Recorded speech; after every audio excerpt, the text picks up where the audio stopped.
Welcome to Learn to Live Stress-Free. This is Christine Wright with Dr. Robert Wright Jr., your go-to wellness coaches of www.stressfreenow.info. Our guest today is Tony Howell, Ph.D., Executive Director of the New Jersey Institute of Technology's Educational Opportunity Program. Tony is a highly esteemed, skilled, caring, and competent, brilliant man who has a background in social and clinical psychology. Mr. Howell is responsible for the staff and activities of the EOP. The EOP is a state-funded program for New Jersey students who are educationally and economically challenged and who are greatly underrepresented in science and technological fields. He initiates, supervises, and evaluates programs and activities. Mr. Howell conducts fundraising and solicitation activities. He prepares proposals for the state and other potential donors. Tony prepares and administers the program's budgets. He serves on the university-wide committees. He acts as liaison with administrators, external organizations, and he is responsible for the appointment, supervision, development, and evaluation of administrative teaching and supportive staff for the academic year and for the summer enrichment program. Tony is an extraordinary man, as you can tell by the responsibilities and range of duties that he has. He has been responsible for and involved with training, guiding, and influencing many people's lives and careers for decades. Tony, we're truly honored to have you as a guest. Welcome. Well, thank you so much, Christine, and thank you, Bob, for inviting me. Well, Tony, good morning, and thank you. Please tell us a little bit about yourself and what led you to do the work that you are currently doing. Well, I was born and raised in Fort Wayne, Indiana, and the kind of work that I'm involved in now began as really a mission, if you will, that came out of my service in the United States Army during the Vietnam time. Notwithstanding the fact that I was a soldier, and that I was in the Southeast Asian conflict. I was never in Vietnam. I served in other areas of the area. Particularly, I was in Laos and in Cambodia, and I found that while during the time that I was there, that I was involved in a conflict that led me to really get a revelation, if you will, of what I needed to be more than a soldier in special forces. That revelation came directly, if you will, from the Supreme Being, from God, and led me to go from there and into the field of education. When I got into the field of education, I got the directive, if you will, directly from him that I should give back through getting young people involved in educational pursuits starting in pre-college level all the way through to and completing their baccalaureate degree and perhaps even their master's and doctorate degree. That drive that has propelled me through personally involved in having an involvement with more than 4,500 young people over the time period that I've been in this business, which has been about 30, almost 40 years now. So I love doing what I do. I love doing what I do because it's a giving back process. I love doing what I do because it is an enlightening process, not just for me by any stretch of the imagination, but for the student, their family, their friends and relatives, and for this country. So that is why I do what I do. Wonderful, Tony. Mm-hmm. Based upon your experience, how important is delaying gratification to academic and career success? And what have you observed that led you to these conclusions that you've come to? Well, my experience has shown that most of K-12 education, and that's from kindergarten all the way through the 12th grade, is based on a paradigm that says that a certain presentation of information in a certain time period will lead to knowledge, and that knowledge will lead to progression as far as understanding and incorporation of that understanding into some kind of measured process, and that will be measured at the end in some kind of grade. And all of that is done in a kind of a lockstep kind of process. And what it does in my mind's eye is that it sets up in the mind of the person who's participating that if I simply show up and I listen to the information being presented to me, and I listen to it over a measured amount of time, and I give back what is required of me in the form of questions, that information, that then I will take that information will be incorporated into my life, and I will get smarter, and I'll be able to then understand and be able to project capability not only in that information area, but I'll be able to project new knowledge, if you will, by virtue of that information into other areas that I've never touched before. All of that is true, yes, but it is not necessarily true if you don't have an opportunity to really incorporate yourself into the learning process. And it's not just a measured time period. It's not 45 minutes in a classroom. It is not 45 minutes at 5 days a week at a certain time period in a classroom. It is not done only by the presenter, better known as the teacher, and not by the student. There is a time when you have to incorporate information into your life, and that has to be understood, and it has to be projected out by you into the rest of the world and into whatever you're doing. Very simply, delayed gratification is a critical factor in education. It is a critical factor in education in that when you delay it theoretically, and the word delay is really the wrong word, but when you allow that information that is coming in to be incorporated into your personal life, then it means something to you. And then you can be creative with that information in whatever constitutes that discipline or associated disciplines in the rest of the world. So the most important thing we feel, those of us that are in the Education Opportunity Program area, and those of us that are in teaching young people how to think about what it is that they learn, the most important thing is that they have an opportunity to learn how to think and to learn how to hold back and not be controlled by that I must know this and I must give you back exactly what you told me, but I must give you back not only what you told me, but some portion of it, but I must give you new information. So if you're going to be successful in your career, you're going to find out very fast that it's not answering questions that are asked of you by your employer or by your supervisor or whatever. It's answering questions that have yet to be asked. It's asking why something is done, not how it's done. And so that is the thing that we've done in educational opportunity programs, not only here at NJIT, but across the country in programs like TRIO programs, Upper Bound Talent Search, Student Support Services, McNair programs, and any kind of educational process that what we've done is to say to the student, no, it is not important that you get through fast. It's important that you that you incorporate each and every bit of information that comes through, put it in the context of yourself, and then think about it not only in answering the question, but then think about it, what does it mean for you and for the country and for the world to take that information and expand on it. So that's the reason why it's so very, very important that gratification, if you will, is quote-unquote delayed, and that we don't measure a student's knowledge by the time that by them completing a particular activity in a certain amount of time, in 4 years of college, for instance, or 5 years of college. But you measure it by whether or not the student can really take that information, incorporate it inside of themselves, and come out with not only the answer but something new as far as the discipline is concerned. Tony, as I listen to your response, it brings to mind the transition of a student and of their family from the K through 12 experience to the college experience. As you said, in K through 12, you know, you've got this very regimented way of thinking and of doing, and it's a huge shift. I'm certain in your years of interviewing students and families that coming from the 12th grade and that entire educational process into the college arena, it's a completely different mindset for many students.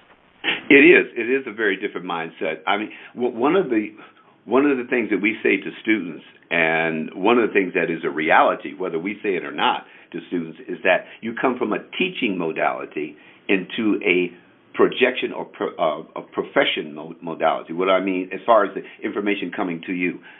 In K-12, you have teachers, and that's very good that you have teachers, but a teacher's responsibility is to present a certain information, a certain discipline, as many different ways as possible to assure that all the different learning modalities that students might have, or at least one of them is really touched and touched strongly so that the student can understand it and then understand what is required of them and understand that discipline at that particular level.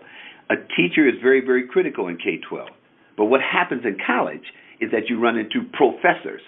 And in professors, they profess information. They put information out to you. They're not necessarily worried about putting it out in all the different modalities, notwithstanding the fact that over the past 10 years, there's been a very strong push that professors learn how to think and deal differently as far as understanding the learning modalities the students have. But the basic methodology now is still to profess, to put the information out there. So where does the learning occur? The learning occurs in college, where you literally, as a group, as a person, and as a group of people in that room, pick up that information as professed, as directed to you, and you learn with each other. You work with your colleague. You work with the person to your left and your right, your front and to your back, to say, I'm not sure I understood this. Did you understand it differently? Oh, yes, I heard this way. If you're a person who is a visual person, can you see this visually, as opposed to a person who is a person who's not a visual person, who's learning it by word by word? In other words, the learning is done as a collective in that classroom. What that does, to me, what it does, and for those that really understand collegiate work, what that does is that it makes it important to you, and you learn the various ways that it can be learned. And so therefore, now you have really bought into it. You own it, and you can then profess it back out to other people in your methodology, as well as sharing the methodologies that you might have learned from your colleagues. The learner is a student in a class, in a class, whether it be K-12 or 13 through 17 or 20. The learner is a student. The learner is not necessarily the instructor, the person who is putting out the information. So the biggest thing that has to be understood, and we try to make understood by parents as well as students as they transition into college, is that you're going to be the person who's doing the learning. You're going to be the person that's doing the interpretation. There's not necessarily going to be a differentiation in the presentation of the material by the professor or by the instructor or by the person who was in front of you. That may not be the case at all. So don't expect that. Expect now to become an active member of that whole learning process. And expect also that it is going to take more than the time period of the class. The class in high school may have been 45 to 55 minutes. The class in college may be 90 minutes. But beyond, in college, it's not 90 minutes. It is 90 minutes times 5 or 6. So you go out and learn with your colleagues differently, so that when you set the next 90 minutes, which is one of the reasons why college classes aren't the same time at the same day on the same place, is that they're staggered. So that when you come back, you have incorporated that information, and you're ready now to get the next set of information coming at you. So it is very, very important that parents as well as students understand that college is different. College is not supposed to be a continuation, if you will, of high school. As a matter of fact, it's not even set up that way. As a matter of fact, there's not even a fiduciary relationship between K-12 and 13 through 17 and any state in the union. There's none whatsoever. There's no expectation that you finish K-12 and you're already ready to go right into college. No, you finish K-12 and hopefully you can go into somebody's college. And since there are 4,000 colleges, maybe one of them will fit the modality that you came from as far as education is concerned. But that's not the expectation. The expectation is that now you become the active person in this process. And notwithstanding the fact that that's mentioned in K-12 to a lot of students, that you have to become active, it can't be done, and it's not done because there's so many restrictions or requirements on K-12 folks to meet various criteria. In college, the only restriction and requirement that we have is that you represent that information as clearly as we possibly can, as expansively as we possibly can, and that you do the learning of it, and you expand it beyond what we've already said. Yes, very definitely. Wonderful, Tony. As a clinical and social psychologist, I know you are familiar with the famous marshmallow study, which concluded that the ability to delay gratification was perhaps the single most important measure of future success, or at least one of the ways that future success could be predicted. Tony, if a prospective student, or any individual for that matter, does not have this trait, have you found in your experience that it is possible to teach a person to develop delayed gratification capacity so that they can become more successful? Yes, it is difficult. It is possible to teach, yes. What you have to do is determine the extent to which they have had any kind of delayed gratification, any kind whatsoever. Even though this is an instantaneous world now, far more so than it was when I was coming along. Young people nowadays can pick up any kind of a machine and any kind of phone or whatever and get information instantaneously through Google and Twitter and all those other kinds of different things. Notwithstanding that, you still have to interpret it.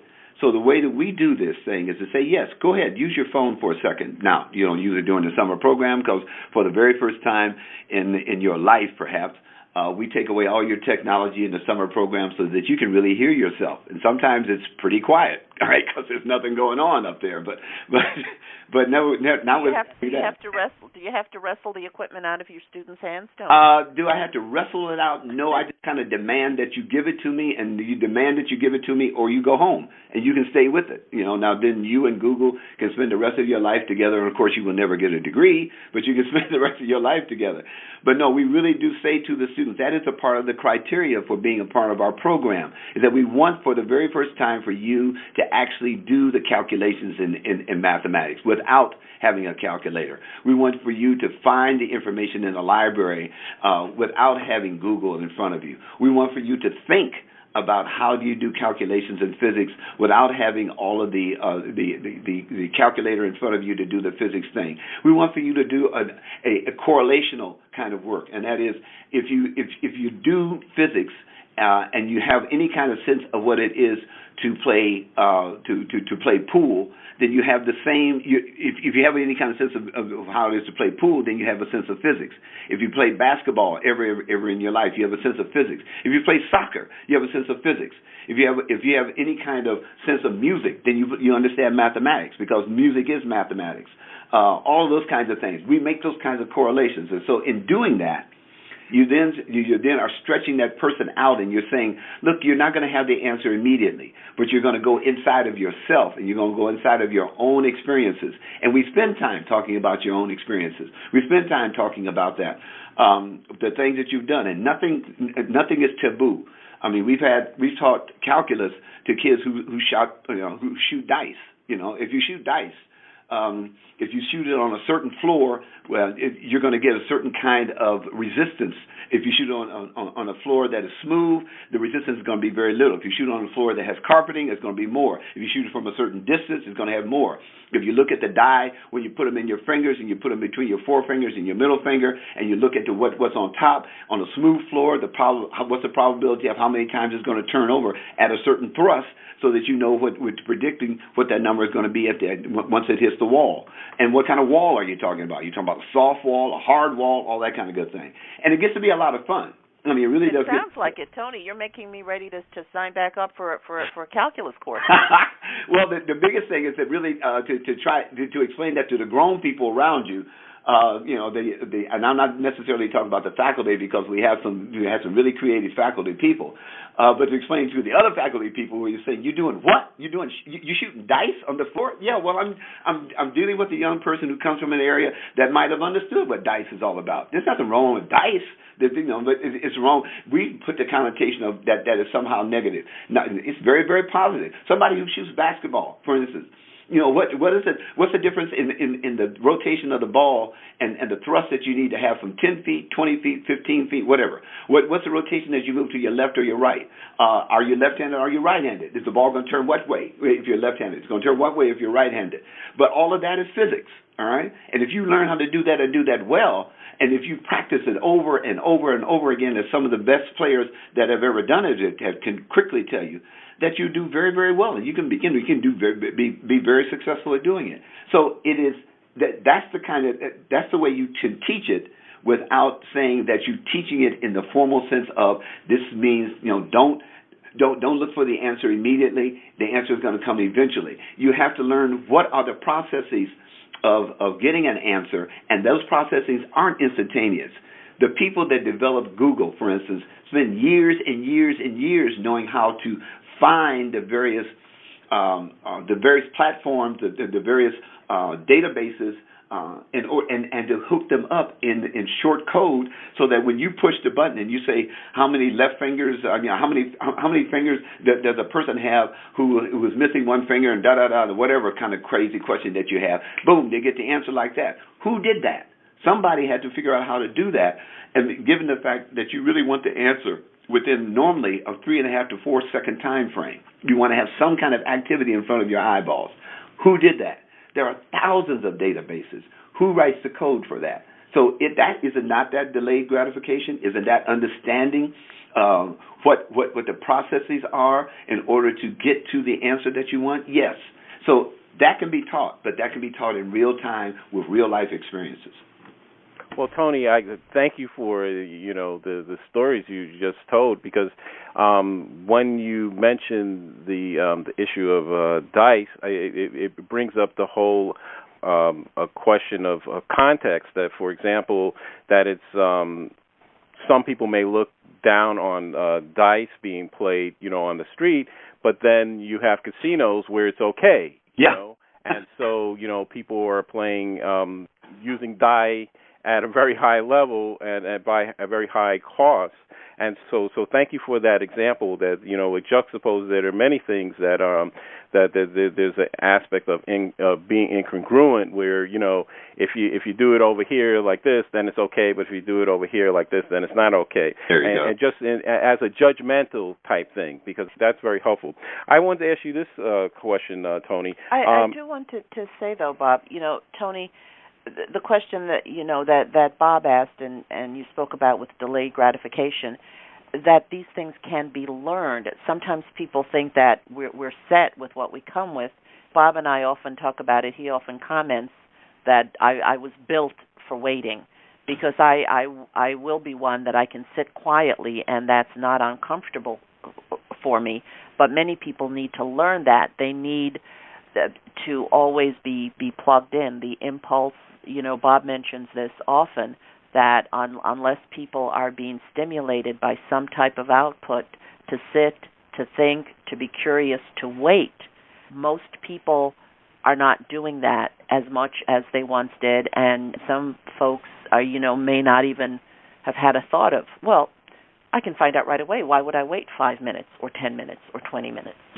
Yeah, and that you're absolutely right, Christine. The critical factor is that each one of us come with a personality factor, and we come with a set of neurons and reactions and experiences that make up our personality, and we don't need to fit into an assumption in the world that things have to come instantaneously. There are some people who really do need to reflect. And so as an educator and as a person who is running a program, or a person who's participating in a program that is attempting to really expand your own individual self in the context of an educational institution and in the context of a discipline in that education, you have to look for that for what constitutes that person's personality track, and you expand on that. There are some students here that come to our program who will sit quietly for hours, and we look at them and say, well, don't you have a response to this, or are you thinking about that? And they're thinking all the time. And what you have to do then is that later on you come to them and you say, well, tell me the total conclusion of what you have about that. And they'll give you a conclusion, they'll give you a summary, and then they'll walk backwards back through the process that they came to that conclusion.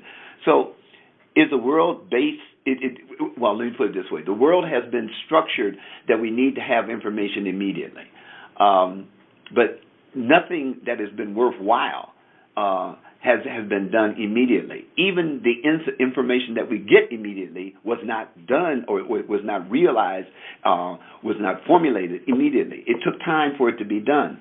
So we have to give an allowance for the individuality of the person.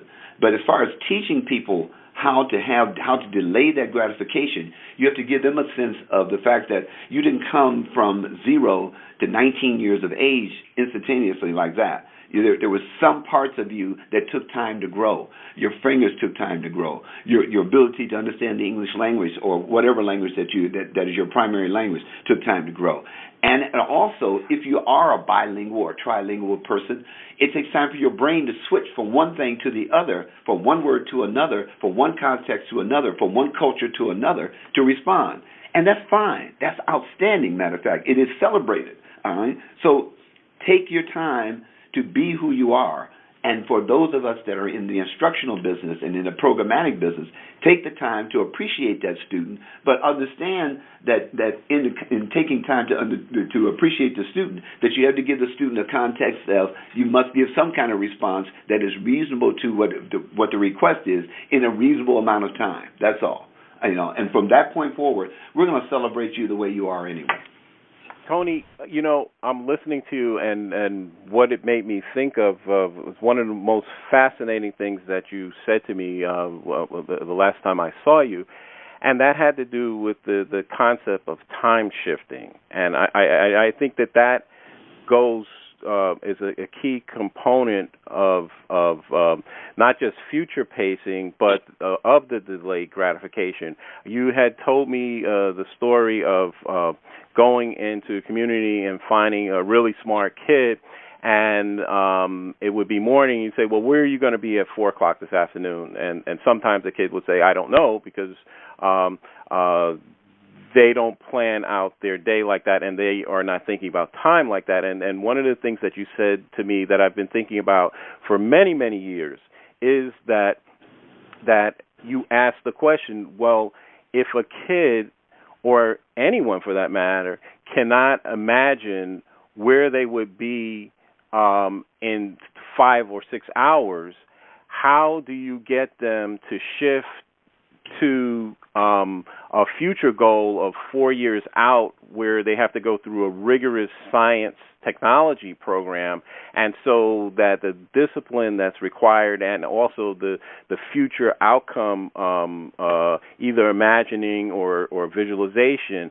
So could you just speak to how you able to do that, because you apparently have been able to do that successfully with students, graduating your program and going on, but also for other people who are not technology people. I would imagine that the same techniques could apply all throughout life. So could you speak to that, the time shifting? Well, the time shifting thing, first thing is that I resist, and I ask staff to resist, and notwithstanding we all do it, but we ask staff to resist saying, what are you going to do in 4 years? I have no idea what I'm going to do in 4 years. I'm supposed to be educated. I have no idea what I'm going to do perhaps in the next 4, 5, 6 hours, even though I have a big old calendar in front of me, because things happen. What you say to the person is, as you are living at this moment right now, what makes you happy and what would you like to continue to do? What would you like to continue to do as you're standing here now? As a student standing here in front of me, we're standing in the hallway of a high school. What would you like to continue to do? And they look at you kind of like, what do you mean what I'd like to continue to do? I mean, would you like to just stand here and talk with me, or would you like to be, you want to go out and play some basketball? I mean, what have you got in mind, man? What's going on in your head? Well, no, nothing really. I mean, I don't mind standing here talking with you. I said, well, then let's stand here and talk with me. Now, can you imagine talking with me or talking with somebody like this for maybe the next hour and a half? Yeah, I guess I could. Okay, well then, what would you think you might want to talk about? I mean, you want to talk about? Let's talk about LeBron, man. I mean, that cat is a monster. He's 6'8", 260. How do you get something like that? Yeah. And then they start talking, and the idea is to get them into that kind of modality where it's uncomfortable to talk about something that they like doing. And then you say, well, now, if you could do that for the next hour, what about doing that for the next 2.5 hours? We can just talk about this, but we have to get some more information about how a person like LeBron does what he does, and people that are that size and that capability do what they do. Yeah, we can do that. Or I tell you what, in about 3 hours, let's get back together and let's talk about this, all right? And remember, we started out by talking about LeBron, but let's talk about people who are that size and doing that kind of thing, or athletes who are doing that kind of thing. And then let's switch off, and you get them there, and in 2.5 hours, you got to show up. You got to come in there, and you got to say, okay, man, this is what I found out. There's a guy, there's a LeBron who plays basketball. There's a guy named Kellen Winslow who was roughly his size, who was a tight end, who did this. And then there's a guy who's 6'8", who played basketball too, but his name was, he became a senator. He was a senator here for the state of New Jersey. It was Bill Bradley. Oh yeah, I heard about. Well, I don't hear about that guy. He's old. I said, yeah, well, I'm old, so let's talk about that. But you know what? He ended up being a senator too. A senator? You mean no? He became a senator for the United. Yeah, and right now we have a new senator. His name is Cory Booker, and he played ball at Stanford University. He was a tight end, and he's roughly 6'5", or roughly about 240, all right? And now he's a senator. Yeah. Well, how do you think he got to be a senator? And see, what you start doing is expanding it out. You just start kicking it out a little bit further, a little bit further, a little bit further. The idea is that for students who live in an urban area, and particularly in an urban area that has a lot of dynamism to it, and that's a nice word for saying that at any given moment, anything crazy could happen. You have to say that there's life beyond the very second that you're living. There's life beyond that. You have to move beyond that particular point. And if nothing else, I may very well take you to another area. I mean, put you in the car. If you want to ride with me, Maggie, I'm getting my car. I mean, it's a nice car. Yeah, it's a Hyundai, whatever kind of car it is. And we're riding around, whatever. And I want to take you to some place that shows this is the life in another place almost at the exact same time that we left your place. All right? We expand life out slowly. Kids nowadays live in an immediate response time period. And so, therefore, to think about something that I'm going to do in 4 years, are you crazy? I can't remember what I did, 4 months ago. But let's talk about things that you're going to do in the next 40 minutes, in the next 4 hours, and then maybe in the next 4 days, all right? And let's keep the same consistency going of whatever it is, and let's just move it out further and further and further. And you don't have to wait until 4 years to become an engineer. You're already an engineer. The moment you think that you can become an engineer, you're an engineer. Your brain is simply a mechanism for telling your body what to do. It sets up all the processes, thought processes, synapses, whatever, to tell the body what to do. And it starts to pull in information from wherever it gets it in order to confirm this idea that you have of what you want to do. So you have to give that brain, if you said that you want to be an engineer, I've got to show you engineer. I've got to show you what it looks like. I've got to show you what it looks like in the next 40 minutes, in the next 4 hours, in the next 4 days, so that your brain will have something to work with. And then your immediate circumstance starts to fade into the background. It starts to not be as important. So that is our job. Our job is not to say you're going to be an engineer in 4 years and then you go and in the very next second you're right back on 16th Avenue in Newark, New Jersey. That's not going to cut it. I've got to really give you something. I've got to give you something in your hand. I've got to show you something. It's got to be tangible so your brain has something to work with. And when it does that, then you start expanding the person out, and they start to time shift, and they start to be able to really understand what it's going to take 4 years for them to get it done. But even that phrase, it's going to take 4 years, it becomes inconsequential. It's that, oh no, there's a tremendous amount of information that has to be gained in the next time period for me in order to realize what it is. But if I show you a person that looks like you, a person that has gone through this process, who may have come from 16th Avenue, and they show them that, then it becomes, oh, I can do this. I can do this. It's no big deal. It's no big deal at all. So that's the thing. That's the concept that I've used for these many years in trying to get students to understand that. And it requires a lot of the person who is administering the program or running the program or interacting with that young person to do that. You've got to be able to deliver and deliver immediately. It's not words. It's not words. It's action. It's participatory action. It's something that you really have to deliver on. And when you do it, then you put that virus, if you will, inside of their head, and they can't get away from it. And they will go on and graduate. Well, it's obvious that you have a very wonderful process there, Tony, doing this. Yeah, Tony. Over your many years of experience of interviewing, recruiting, and successfully placing thousands of students in engineering and computer technology careers, have you been able to identify other key core personality and characteristics, traits that you believe that are keys to successfully completing college and going on to a successful career in technology? Yeah, I think that the biggest thing is a thread that runs through from parents and perhaps even the circumstances the student is living in, all the way through the student, into the career field. What I mean by that is this: we only spend at maximum in a pre-college world. When I was in the pre-college world, we spent somewhere around 8 to 10 to 12 hours a week with the student. All right, maybe a little bit longer depending on whether or not you have any during the week classes or during the week sessions. But normally it was a Saturday. It was something that started at 8 o'clock and finished at 3 o'clock in the afternoon. Now, who spends the rest of the time with the student? Well, obviously, if you discount sleeping and you maybe discount some portion of education, it's really the parents.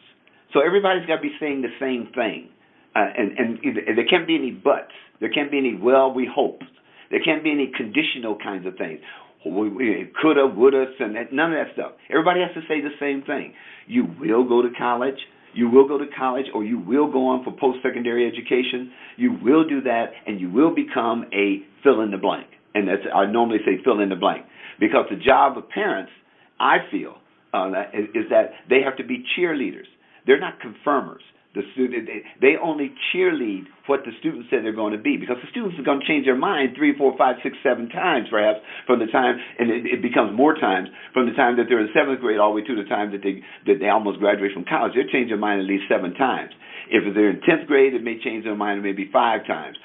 Definitely in college, it's going to change at least 3 times. All right, so that's all right. But you need to be a cheerleader. But your consistent thing that you're saying as a parent, as a person who's a caregiver for that child, for a person who's a part of that family structure, is that you will succeed. You will get this done. Then that's the driving force that the student hears. And if you, along with that driving force, if you add in the driving force that is the program, be it pre-college or in-college program, then you're going to have a graduate. You're going to have a person that's going to finish. So one of the key factors is consistency of the message. It's got to be family and beyond. Now, if it's not there, if it was a wish and a hope to begin with, and most of the time it is, then it's incumbent upon the program and program staff to get back with the parent. While you're working with the student, you get back with the parent and you say, I don't care what, I know they're going to come in and not going to have the greatest grades one time, and they may wake up in the morning and they don't feel like doing it, and you may have 2 or 3 younger siblings that need to be taken care of, but you remember, the plan is that 8 years from now, 5 years from now, 7 years, whatever amount of time to graduation, you're going to have this person that you want. If that's what you want, and we got to be clear that that's what you want, then you've got to make all the changes necessary in order to get that done. That's number one. Number 2 thing is that you've got to really remove any kind of, as many as you possibly can, any kind of financial burdens, and maybe even structural burdens. Financial burdens, and that is, what does it take to get the kid there if you're pre-college? Well, I got to get up in the morning. Somebody's got to drive them there. No. I mean, we have public transportation. Yeah, we'll give them a ticket. All right, get them on a bus and get them here. If the bus has to change 2 or 3 times, give them 2 or 3 tickets. Whatever's necessary, get that out of the way so they can get there. And structural things would be also back to the thing about, well, got the younger brother or sister that's got to be taken care of. Daddy works here, and we only got 1 car. We got 4 people going 4 different directions. Whatever, all right? We got to get that out of the way.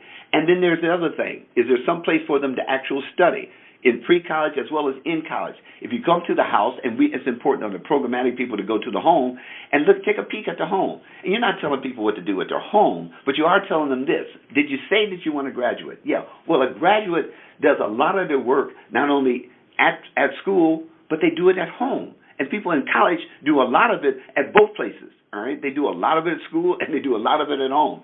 So you got to give me one little corner in here in which nobody's putting a baby bottle or a stack of this or whatever. One little corner with one little place where that books can go down and there's some light there and the person can work. And nobody touches that corner.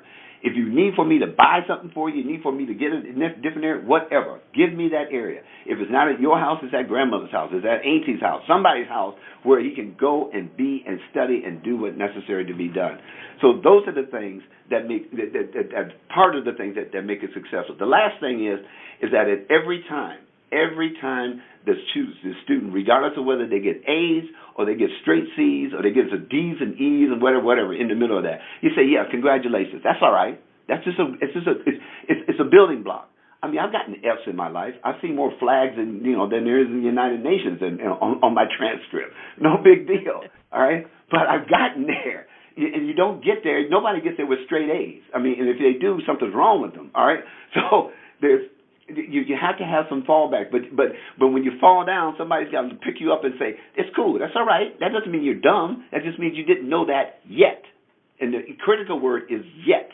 I didn't understand that thing. I got an F in that grade, but I can get a better grade because I haven't understood it yet.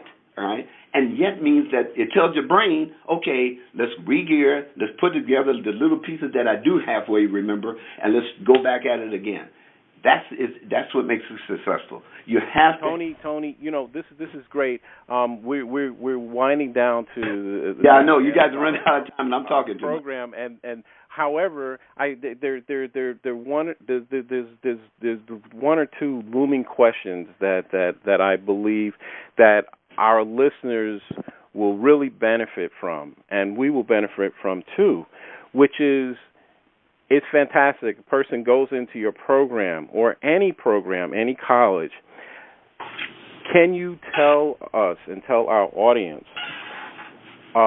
what do you do in your program to assist students to keep them focused on not getting sidetracked? And by sidetrack, what I mean is that, again, it's easy to be in a college environment and get involved in the social life, the partying, and the socializing and the making of the friendships and the hanging out, and forget the reason that you're there, which is to graduate. Mm-hmm. And so could you just briefly talk about just some of your frustrations, and then the students that are able to successfully negotiate that, what is it that they're doing that the students that, end up dropping out are not doing?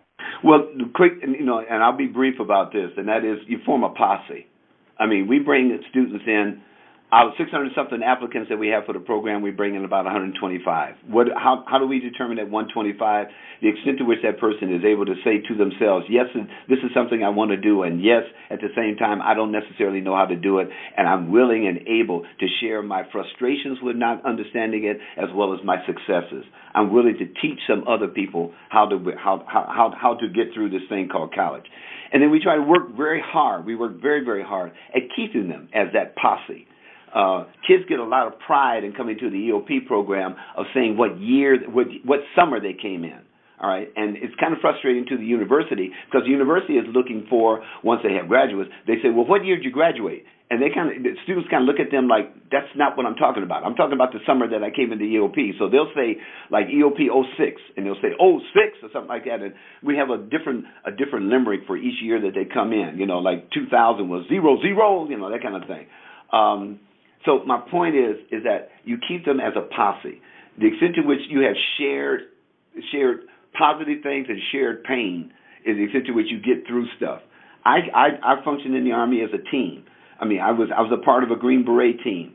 That team was the most important thing to me. It wasn't the whole United States Army, not 3 million men and da-da-da-da-da. It was the other 7 guys on that team, all right? And the other 6 guys sometime on that team, or the other 5 guys on that team. But we function together. So we live good, or we live bad, but we did it together. What I didn't know, they knew. What I knew, they did. I taught them. That is what makes the difference. So you can get away from the party when you come in there and somebody in 06 who doesn't go partying that night says, hey, man, come on, man, we study. You know what we do at 7 o'clock at night? That's what we did during the summer. What do we do at 7 o'clock at night in the summer? Oh, we were studying. All right. So that's what we do. What do we do at midnight in the summertime? We were still studying. Right. Okay, well, then that's what we do. Or what do we do at 11 o'clock at night when we weren't studying? We boogied and then we left at 11:30. All right. So, I mean, it's a quarter to 12, man. What are you doing still here? It's that kind of a thing. It has to be something in which you share together and it makes a difference. And so we've been successful only to the extent that we really have kept those groups together.